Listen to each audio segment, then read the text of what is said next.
If you believe in finding the right person at the wrong time, this story is for you. In 1955, Bob Harvey met Annette Adkins during their junior year at Garfield High School in Woodbridge, Virginia. Bob was immediately smitten with Annette. The two went to high school prom together and danced the night away to Johnny Mathis. That summer, Annette left Virginia and headed to Florida with her family. While Bob was devastated that Annette was leaving, he was hopeful for their senior year that they could continue together. However, while Annette was in Miami, she had met a man named John Callahan, who she would fall in love with.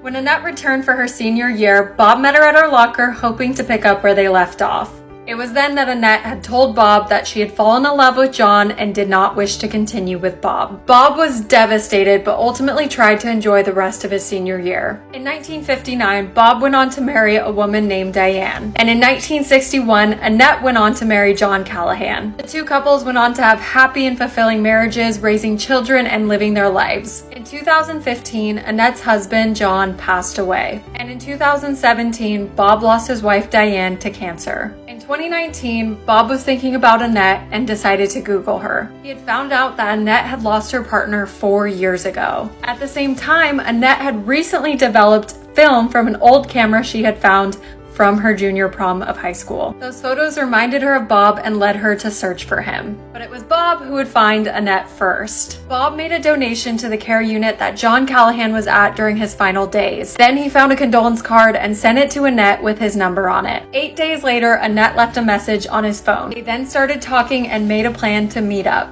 Bob drove over 500 miles to Annette's house. He arrived with flowers at their door and they shared their first kiss since 1956. The couple then started dating and shared their stories of what had happened over the last 63 years. They connected over their children and their late spouses, and they received tremendous support from their kids. Bob consulted Annette's daughter Laura and picked out a 1950s vintage 3-stone ring to represent their past, present, and future together. In October 2019, the high school sweethearts married and danced the night away to Johnny Mathis, just as they did 63 years earlier. If you like this story, follow along for more and send me a DM if you want your story shared.